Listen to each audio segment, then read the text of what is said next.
So I just made sure that I stayed on track. And every time that I was getting ready to fall off track, I said, nope, God wanted you to become an optometrist, and you can't become an optometrist if you slack off. So you got to make sure you study for that exam, or you prep for this, you do that, because there's no success if you don't push yourself. And, coming from parents who are immigrants, we were not, English is not my first language. Vietnamese is. And both of my parents, I think my dad has a college degree, but my mom doesn't. So they were both factory workers. And we have a total of 7 siblings. Wow. So I knew how hard and how much my parents sacrificed. So I didn't want to put any pressure or burden on them.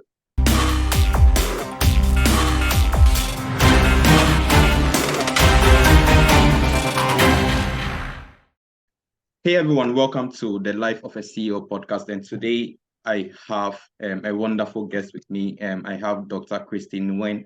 And if you've been in the health space, you have been following her for now. She specializes in eye care, and she's really a force to reckon with. And for the past 18 years, she has been really serving this community, and I'm very glad to have you, Kristie, with us today. So without further much ado, if you can really introduce yourself to us and to tell us your backstory, how you got started and how this journey began with you. All right, thank you so much for having me on the show. So my name again is Dr. Kristie Nguyen. I'm a practicing optometrist in the US for almost 18 years in the Orlando, Florida area. I am married with 2 wonderful teenage daughters, and I got 2 dogs as well. About 6 years ago, I got a little bit burnt out, so I kind of looked into a different area, direct sales of all things in the skincare industry, and that kind of took things for a crazy spin. I learned how to brand myself on social media. I applied those things that I learned and started branding myself 6 months after starting the business because I wanted to take the business seriously. Lo and behold, because the eye industry is so tiny, as soon as I started branding myself, more eyes were on me. Right before COVID hit, I was approached by an eyewear brand called Kazuku Lunettes, asking me to be their brand ambassador, their first and only brand ambassador. I was thrilled and didn't know why they selected me because I was already, by that time, I think maybe early 40s. So I was like, why would they want an old person to model their eyewear? But again, the bridges are made for Asian fit bridges. So I guess I was a great candidate. And the good thing about wearing eyewear is you only basically see like half the body. So I was like, okay, let's give this a spin. The next thing you know, I started appearing on different podcasts and talking to different companies on social branding because they were also looking how to market themselves on social media post-COVID. So it kind of all worked out in the end. And now I can say I just added a 3rd eyewear brand company onto my portfolio, working with a whole bunch of different companies as well as magazines in the eyewear industry. The one that I'm most proud of is being part of a group called Optometry Divas. It is a group started off here in the Orlando area, probably a little over 4 years ago when I started joining the group, but it's a group of female optometrists who basically help empower, connect, and promote one another. So we now have 15 chapters across the US, and it's growing great. Hopefully in the future, it'll be nationally recognized. So like I said, I keep myself very busy, still working 4 days a week though, and being a wife and a mom and, just doing it all. Wow, that's a very incredible journey from being a mom into being an entrepreneur. And just as you know, this is you're the very first guest on our podcast, so very congratulations to you as well. So you're the very first person here. And from what you just shared, you mentioned that you were burnt out in a certain stage. Can you tell us a little more about how that was in your experience? Well, I guess I didn't even realize I was burnt out. But, when you're working 5 to 6 days a week and you're doing the same pattern over and over, it was just literally work, church, and volunteer. Not that I didn't love that. There was really no room left for me by the end of the day. And my fire just slowly started to die out, and I love optometry. I mean, I feel like that was my calling, that God told me to do this as a junior high in high school. So I knew in the 8th grade that this is what I want to do for the rest of my life, but I wasn't feeling the spark anymore. So I prayed about it, and he threw something in my lap that threw me off. And I was like, are you sure? Like, I don't know anything about business. I'm an introvert. I don't even do social media, but you're telling me go into social media and brand myself to do this direct sales to make it successful. So Mm. I was like, you have a funny sense of humor, God, but you know what? If you tell me to do this, I'm really going to put in 110% and just see where it takes me. And Oh. I saw the results within a year. So I knew that this was meant to be. Mm. But like I said, my spark came back. I had a huge passion for the eye care industry. And that's why I still do all these different things in the eye care industry, because I really feel like we do need to help out our colleagues who have the smaller businesses thrive. And I don't support a lot of the bigger companies because they don't need my help. I support the small companies because that's what I am. I'm a small person. Yeah. So I want to help other small business owners succeed. And that's why I provide different types of products and services that help promote other small businesses. That's awesome. And proud to getting you on the show. I did a little background check, and during one of your podcasts, you mentioned that you were at church one day, and then there was a sermon where the preacher was talking about Jesus Christ healing the sick, and that spoke to you. So if you dive that, can you dive a little bit into that and how that got Sure. to be too? Yeah. So that takes me back to junior high when I was Yes. praying and I was asking God, like, what can I do with the rest of my life? And I know I like to generally help people. I mean, that's just who I Mm. am. Yeah. Too helpful, if you ask me. It just brings such a joy to me. So I remember one day, growing up Catholic, we went to church almost every single day, like literally every single day. My dad, my mom made sure we were at church. So Mm. that one day, for whatever reason, I was zoning out like I always do because I had all these different things I knew I had to do for school. And I sat there, and all of a sudden, the message just came to me that, Jesus cured the blind. And it just Mm. went, because I wear glasses, I wear contact lenses. I knew exactly the feeling that I get when I put in that new prescription and I can see Mm. the leaves on the tree. They're not just big blurs or big blobs, but I can actually see the individual leaves. So I was Mm. thinking, if I could do the same thing and give that gift of sight to the person sitting in my chair, what an amazing feeling that would be. And I can Mm. literally do that as an optometrist. And because I am squeamish with blood, I didn't become an ophthalmologist and I chose to become an optometrist instead. So no Mm. surgery for this person. Nice, nice, nice. Because one of the issues that really face people who want to start in making, maybe getting into business or getting jobs, is finding their purpose. So you being able to find your purpose at that stage is really something that's really inspiring. So from that stage onwards, how did you proceed from there? How did you get to meet people and then doing what you were called to do? I'm just one of those person who's self-driven. So as soon as Mm. I realized that's what I wanted to do, once I started high school, I already bypassed high school in my head. I already looked at the colleges that I need to apply Oh, to get nice. what classes I need to take to get to the colleges to prep myself up to get into optometry school. Mm. So I literally made an A line straight ahead. I had my blinders on, and that's all I saw. So I just made sure that I stayed on track. And every time that I was getting ready to fall off track, I said, "Nope, God wanted you to become an optometrist, and you can't become an optometrist if you slack off. So you got to make Mm. sure." You study for that exam or you prep for this, you do that, because there's no success if you don't push yourself. Mm. And, coming from parents who are immigrants, we were not, English is not my first language, Vietnamese is. And both of Mm. my parents, I think my dad has a college degree, but my mom doesn't. So they were both factory workers. And we have a total of 7 siblings. Wow. So I knew how hard and how much my parents sacrificed. So I didn't want to put any pressure or burden on them. Mm. So I made sure that I did everything in my power to study really hard and to make them Wow. proud. So they never Wow. had to tell me, Kristie, you need to get the good grades. I say, nope, I got this. You sacrifice and you pull all these extra shifts to put food on the table. I want to make sure I do. Do you proud? Mm. Thank you so much for sharing that. From what you just said right now, it looks like you wanted to make your parents proud based on what they've been helping you do. So just to take a step back, that means that your parents were supportive of what you were doing, and you wanted to provide for your siblings as well. So I wanted to really appreciate what you've done so far, because by looking at what you've accomplished so far, I believe you've really made your parents proud at the stage that you're. I'm sorry for making you cry, but that's the hope of you. I wanted to get the on top stories that entrepreneurs have taken so far throughout their journey. Sometimes this is not what they get to see. They don't see the behind of the stuff and what happens behind of the scene. They see the success.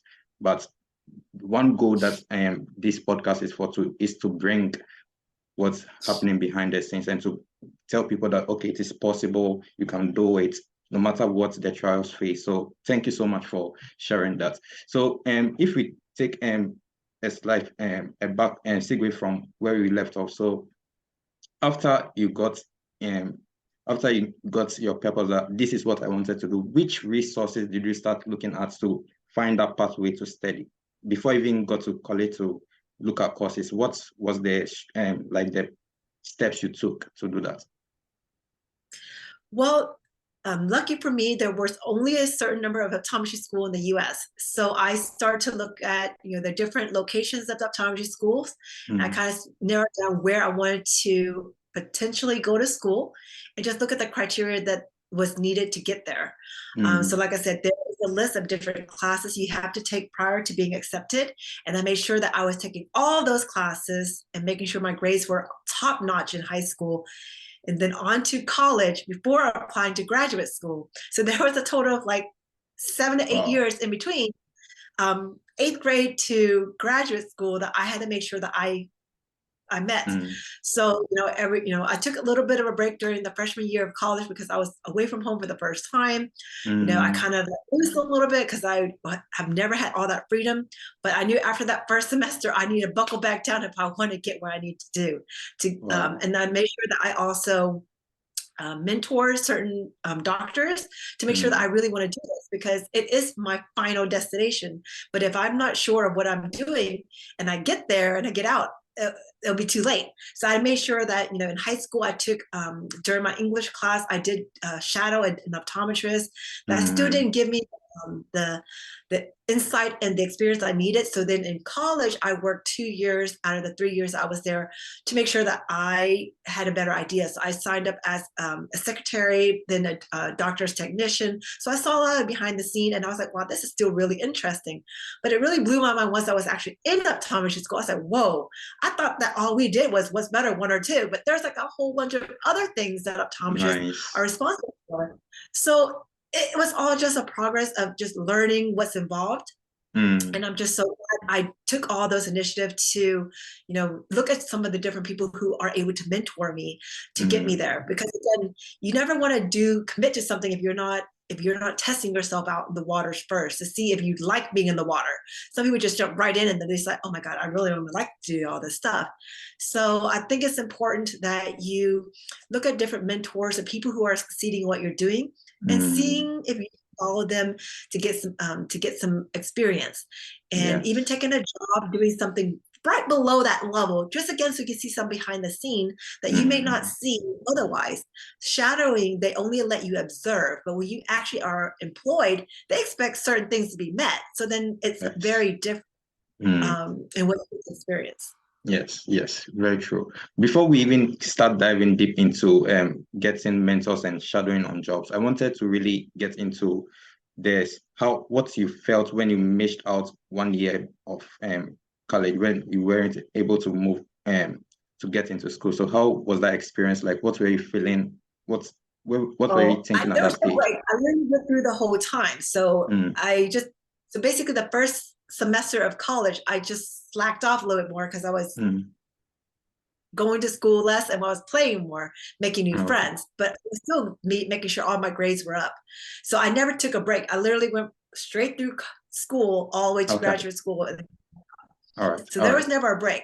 I think the biggest setback for me was after graduating, I didn't pass, or not before graduating, I took the first part of national boards because there's 3 parts. The first time I took that part, I didn't pass it. And that really freaked me out. And I said, oh my gosh, I didn't get this far to stop here. So I made sure that I studied really, really hard to retake it the second time and passed. So just because you get a roadblock doesn't mean you give up. You just have to really commit and decide if this is really for you or not. Wow, that's so good, because what you just said right now, you failing and even not giving up, that's really so good, because the moment someone gives up, then they give up, and then they start thinking that this is not for them, and they leave their purpose and then they don't do what they've been called to do. So you really saying that it cements what people have been saying for a very long time. So that's thank you for sharing that as well. And so how was it like, what are your thoughts on getting set and going to college? Because on the internet right now you see people saying that going to college is not good, you rather do this, you rather start looking at. So what are your thoughts on getting certifications, going to college? What are your thoughts on that? Well, it all depends on what you want to do. Mm, So, I mean, there's so many different careers out there. Some you do learn the right skills through college. There's certain things that you discover in college about yourself, even. So, if you mm, skip out on that, like, how will you discover that part of yourself? You got to take different courses to see where you excel, where you don't excel. And that way, you know what your strengths are and what your areas you need to focus more on. So, I mm. think college is kind of critical in that you're young, you're an adult, you just kind of hit adulthood, you don't really know what you're doing, so you really need to go out there, meet people, discover things, figure out what food you like. I mean, I tried Asian, other ethnic food for the first time, so I was like, wow. First I Wow. realized it wasn't just Vietnamese and Chinese food, there's like Japanese Mm, food, Thai food that I didn't even eat growing up because that's just not what my family did, so it's just a lot of experience that you need to get out of your system, but you can't discover that if you kind of skip that critical part. So I think for college, mm, not only is it just part of learning new things, just academically, but also personally, who you are meant to be. So you can't mm. if you don't have those experiences under your belt.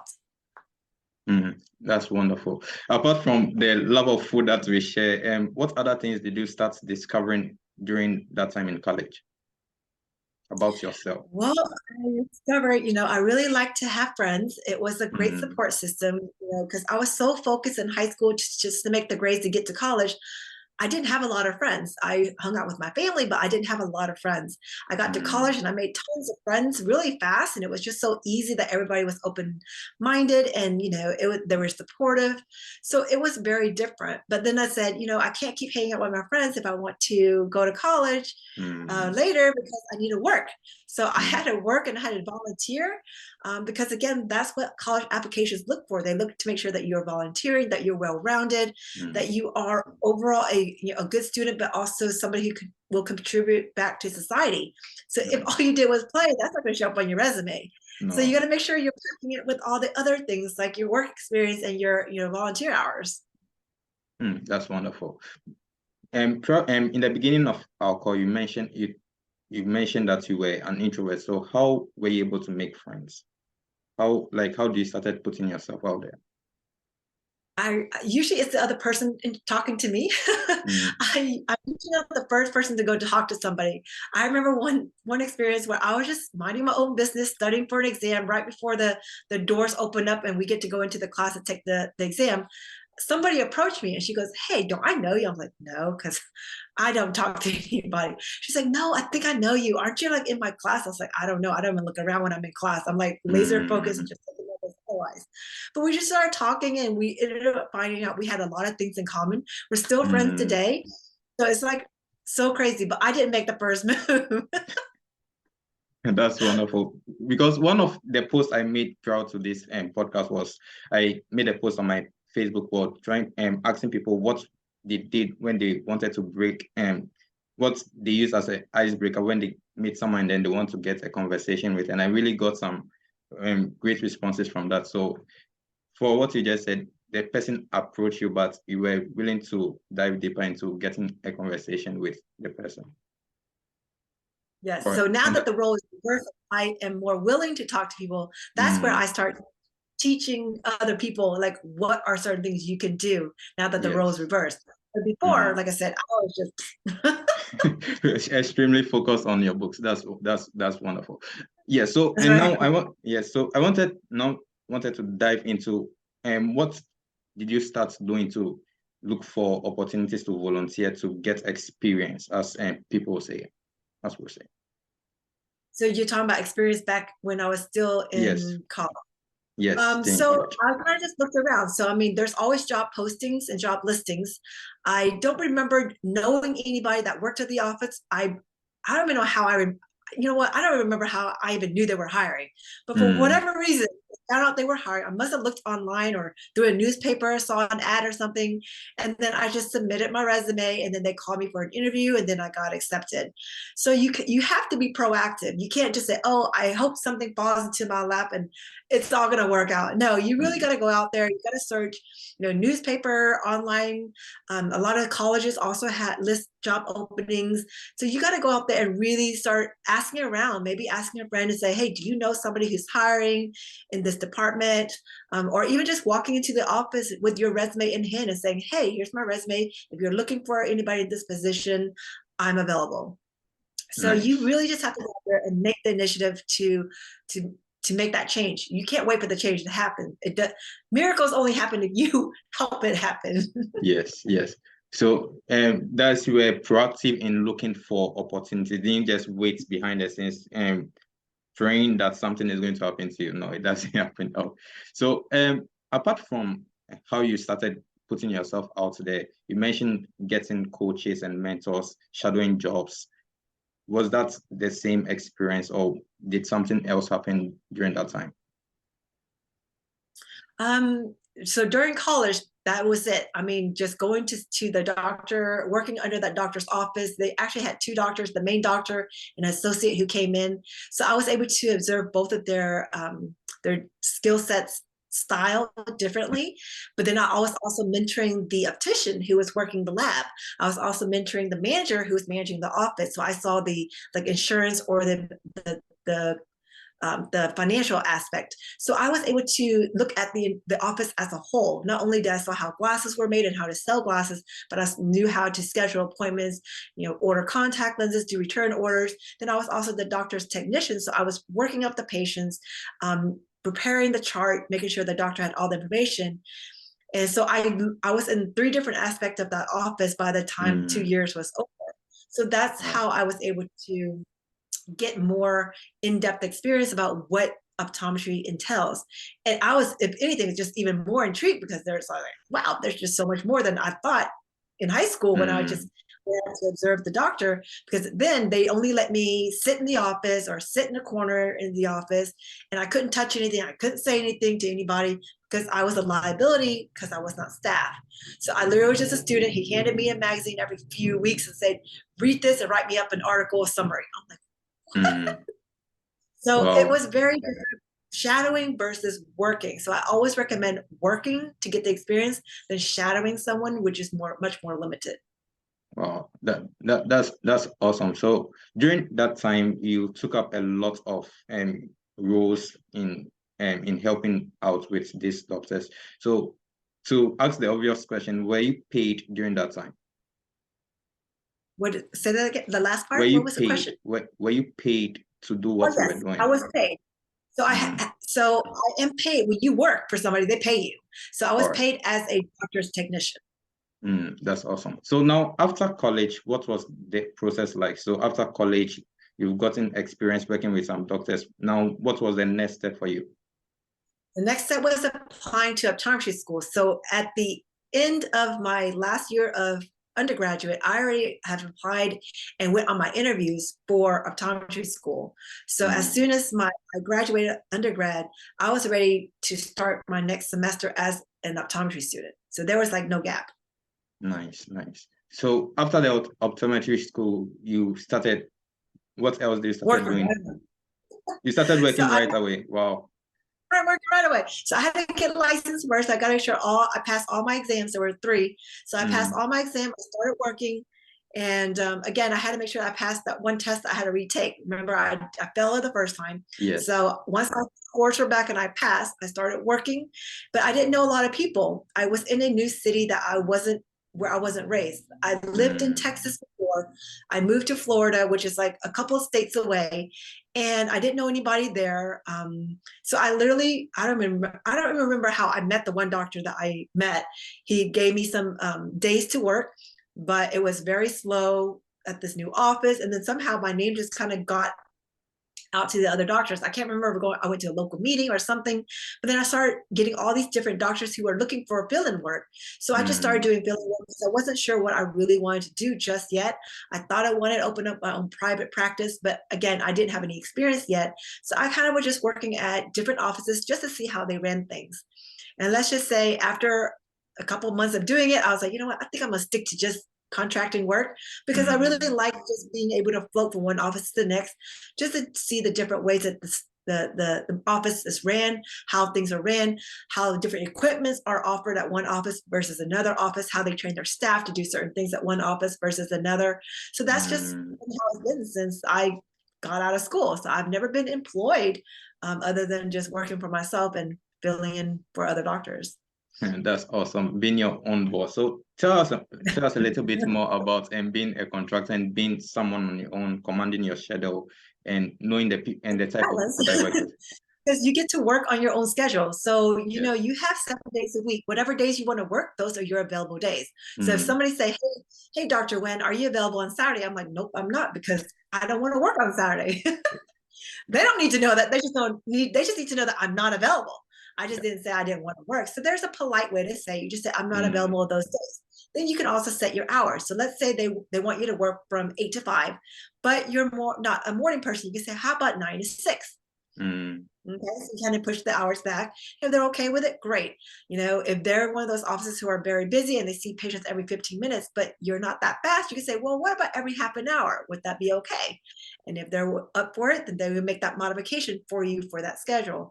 So again, there's a lot of negotiating as an independent contractor that you may not get as a salaried worker, because again, you're only working for them 1 day a week here, or maybe 1 day a week until they don't need you anymore. So whatever that agreement is, again, a lot of times it's just verbal, because you know it's just simpler that way. Then we kind of just stick to that agreement. But you have to come up with that agreement beforehand, because otherwise it's always harder to modify things and asking for a raise later. So it's always to try to be upfront at the beginning. But again, a lot of new doctors don't realize that, and they kind of learn as they go. And again, my thing is, again, if somebody reaches out and asks me questions, I kind of just tell them exactly how it is so that they know what to look for, because I don't want them to be like me back then and not have any guidance.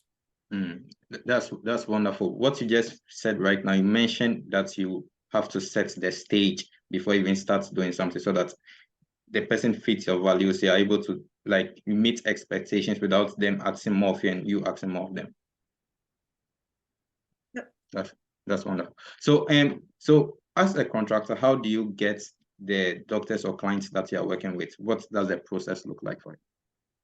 Well, there are websites. Before there were websites, through this the school in the state usually have a website of doctors who are looking for help, and then there's and I also post myself as a doctor who is available for help. So, and then if you go to local meetings and you meet other doctors by talking and networking, then they'll be like, oh, I have an office here, and sometimes I'll need help. Can I get your name and number so that if I need help, I could just text you? I say, sure.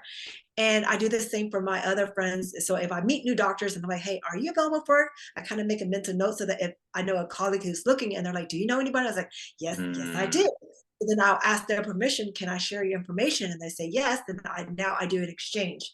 So I'm just helping colleagues out.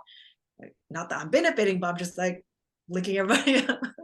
Yeah, so it's about you building a network of professionals around you, so that let's say someone is not the right fit, you're able to recommend them out. So well, that just shows the power of networking right there.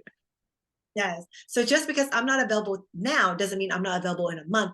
So again, the schedule is so different from month to month, even from week to week, that is first come, first serve is what I tell people. You book me early, then I'll have it. But you book me late, I probably won't have the days open. And a lot of doctors know that. I mean, that's just how fill-in work, works. So, they do understand that over the years I've been filling in for a lot of these doctors. Some of them I've been filling in for over almost 20 years, because it's been the same doctors, but he only needs like a couple of days here, a couple of days there. So I only fill in a couple of days here, a couple of days there. So, and again, it also helps to talk to your reps that come through the office, because they also visit different offices. So if you let them know that you're a contracting doctor, they're now going to pass along your information to doctors that they come across who may need help. So again, you always want to network. You always want to talk to people, because you never know who that person or who that person may knows. And they can, like I said, pass your name along. And that's how I'm able to work, 46 days a week if I wanted to, but I prefer my 4-day schedule. 6 days is a little bit too much. Wow. Wow. So that's really wonderful. So for the benefit of the audience, would you mind sharing some of the websites that you used to get onto to know which doctors were available and how they fit There's just into? it's hard to say the exact website, because again, there's so much changes that's happened over the years. I say the best thing is going to your local organization, which most cities have a local organization. Go to those meetings. They're much more frequent. Join other groups. So that's why I'm part of Optometry Divas. It's a separate optometry group that for females only, but we also network within that group. And again, talk to other colleagues. Just because you're not going to these groups don't mean you don't know somebody in the city, and just say, hey, do you happen to know somebody? Talk to people. And I mean, that's the best thing. There are other groups out there that has so then when people ask me, I'm like, what service do you use for billing work? I was like, well, I've been working with this one company for over 10 years. Can I pass your name along? And you get onto that, and then they give you out referral bonus. So there are a couple of websites that pops up here and there. Different Facebook groups are also a good place to network and look for billing work as well. There's so many out there. Again, whatever your profession is, there's a Facebook group for it, multiple Facebook groups for it. And again, if you know at least one colleague, that one colleague would know a couple of other colleagues who probably would need work. Everybody needs help, especially if they have their own office or their own lease. They will eventually need to take some days off, and they're going to need to know your name to help out, if you're available. So they want you on the list. Nice. So this really segues into how you started building your brand out there. So how did you get started putting your name online, creating content? What was the process like, the trajectory for you? All right. So basically, I learned all my social media branding through my direct sales company, because it's direct sales. So they taught us how to brand ourselves. They gave us tips. The leaders would present, different leaders would speak on a daily basis and do video chats like this for like an hour, just sharing their secrets, pouring their heart out, and just helping us grow. So that's what I love about the community. They were just so helpful. And I just basically took notes of some things that I thought that I would want to try. And the thing is, as an introvert, you don't want to really try anything, but you knew you had to, you want something to change. So it's like, I'm taking down notes going, well, I actually do that. Let me see. So, posting for me was very hard, because I don't like to do social media. So I was like, well, what can I post if I don't want to put my face out there? Well, I could just post a quote. I was like, that's simple. So that's what I would do at the beginning. And then I'll just talk, text people congratulatory messages or something like that, or reply back to somebody's post with something more insightful. So I kind of just did a little bit more behind the scenes. But then I was like, well, what if, but how would they know who I am if I don't show my face? How would they know that the skincare products are working? Because again, I wasn't even branding myself for eyes. I was trying to brand myself for the skincare. So I was like, well, what's the best way to promote skincare without sounding salesy, other than just posting a picture of my face, showing how clear my skin looks, and promoting it that way? You go subliminal messaging. Yes. So what I would do is I would post a picture of myself with something positive, and then slowly but surely, people would say, hey, I recognize her. She's been posting a lot lately. So that's just kind of how it starts to build consistency. Every day I would just do it. First, I would do it every other day. And I was like, come on, you got to do better than that. So I would do it every day. And I was like, you got to do better than that. I said, maybe twice a day. I said, okay, that's getting a little much, but let's keep at it for like a year or two and see how it goes. And then I was able to slowly back down again once my audience starts to grow. So the trick is building enough momentum so that you can ride the momentum afterwards, but you have to build that momentum. Especially if you're new, people don't know you. You got to get yourself out there. The best way to bring yourself is with your face, because if they don't recognize you, how would they put two to two together? I could see a name, but the name may not ring a bell long term. So putting your face out there and people putting your face to your name to your message, what you stand for, what you believe in, what you're passionate about, that really will drive it home in the long run. So that's Nice. just what I've been doing consistently over the last 6 years, putting myself out there. And and I know it works. And the reason I know it works is once COVID hit and we had to mask ourselves, people recognized me at trade shows with a mask on. Wow. Like, it was the hair. Because Yeah. there's a lot of Asians with colorful hair. So I would walk around a trade room with a mask on, but people would still come up to me and introduce themselves because they recognize me as Dr. Kristie from LinkedIn. That's So it's really, awesome. really important to brand yourself. And like I said, I'll be happy to talk about that completely separately, or we can Yeah. talk about a couple of tips. But that's something you definitely need to do if you're wanting to be on social media and to stand out from the crowd. You can't be just Simple Jane or Simple Joe. You're just not going to stand out. You got to do something that will just make you memorable with every single meeting. Nice. So that's some really insightful stuff things that you just shared. So how do you separate yourself from the crowd?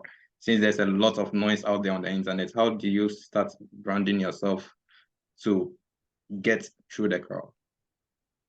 So let me go ahead and give you my tips then. All First, right. make yourself memorable. Mm-hmm. You can do it by looks. Looks is something easy. People see with their eyes. So even if they don't hear, because a lot of time people look at social media and they have the volume off, make sure visually you are standing out. So for me, it's my signature hair color. It's always changing. So if you look at me one day, it may be one color. You look at me another day, it may be another color. Only because I keep changing it up to make sure people are paying attention. Yes. Second thing, you got to be consistent with your message or your branding. What do you stand for? To make it simple, pick 3 things. What are 3 things that you will consistently talk about in most of your posts? If not one of those things, 2 things, if not all 3 of those things would be even ideal. So that when people say, hey, Dr. Kristie, do you know her? You should know exactly 3 things, at least 3 things that I stand for or that I represent in all of my posts. If I quiz you now, what would you say my top 3 things is when you look at any of my posts? What do I share about? So for one of the things that I really enjoy about your post is one, you're authentic. So something about it is you really put yourself out there, being authentic, and then you try to network, sharing what you have without even holding anything back. So look, off of my head, that's something that I represent. And even with with your looks as well. So it separates other creators on the platform. All right. So again, if people can't even think of at least 3 things about you when your name is mentioned, you're not doing a good enough job branding yourself. Yes. So you want to make sure you're consistent enough that they can just say off the top of their head, "Oh, Dr. Kristie, eyes. She loves eyes. She loves taking photos with glasses." So because we know she does that too. And she's super happy most of the time because she's always sharing about something colorful. So again, you kind of want to make sure that you share the same things to be consistent. Otherwise, like I said, you're not going to be memorable and they're not going to understand what you're representing. Yes. And so those are the 2 biggest things. I mean, you just got to be consistent. List different things that whatever you're passionate about, make sure that's consistent in sharing. You got to make sure you're posting, make sure you're engaging. So just because you're posting and you're not engaging, that's still a no-no, because there's tons of other people out there. They're not going to remember who you are if you just post on your own, because you have no network yet. You got to build that network, and the only way to build that network is if you support them first. You got to give before you receive. You got to give a whole lot more before you can receive. Absolutely. Wow, that we've really gotten a lot out of from when you started to exactly where you have, and then sharing your tips about staying out there. Because on top of my head, one thing that you always share, your glasses, because believe it or not, at a stage in my life, I was going to get glasses, but now my eyes is okay now, so I don't need to wear the glasses. But the messaging about taking care of your health is really important that people really need to hear. So what would you like to what is your advice that you give to a younger entrepreneur trying to get and build their own business or do something out of their life? So I have 2 recommendations. The first tip is to network. Again, it doesn't matter who you know, it's who they know. So it doesn't matter what point in your life that you meet them, you just got to be nice to people and you got to keep that connection open. You don't want to burn any bridges, because you just never know where you may not know if you're applying for a job later, and that's the person who can get you into the door. So Mm. you never want to be mean to people. You don't want to hold grudges. It's easier to forget and forgive and move on and keep the friendship window open. Wow. Second thing, so other than networking, is you got to make sure that you just take that risk. You don't know until you do it. And when I say take that risk, I mean take it full on. Don't be like timidly sticking your foot in the water, testing to see if it's cold before you do it. Just jump right in. You just got to do it. Don't give no excuses. Excuses are there for a reason, because you're scared. It's scary. I know. I've been there. I've been there so many times. But you know what? Scarier? Regret. Regret not being able to do what could like literally set your soul on fire, and like truly sharing that authenticity and that passion with the rest of the world. Because each of us have something unique that we can share. But you won't be able to get there if you don't cross that line. Take that first step. Just do it. Just do it. That's wonderful. So, first of all, I just wanted to thank you for your time and for sharing your story with us. And we've really learned a lot from where it got started. And believe it or not, I believe your parents are really proud of where you are and your children as well. And I believe that what you continue to share, I just see the continuous growth that you have in this community. So thank you for being on the show, and really appreciate your time speaking with us today. Thank you so much, Alex, for having me as your first guest. And hopefully you'll have thousands and thousands more guests on this show. And hopefully somebody listening would hear my story and be inspired to really just go out there and just do it, and just learn about yourself and grow. Like I said, it's not a failure. Everything that you do in life is something that will only be an experience that you can learn from and grow into. So just don't be afraid and just do it, but do it scared and have fun while you're doing it. That's wonderful. So without taking much of your time, I just want to leave you here and have a wonderful day. And thank you so much once again for all that you've shared so far. Thank you. Bye, everyone. Bye-bye.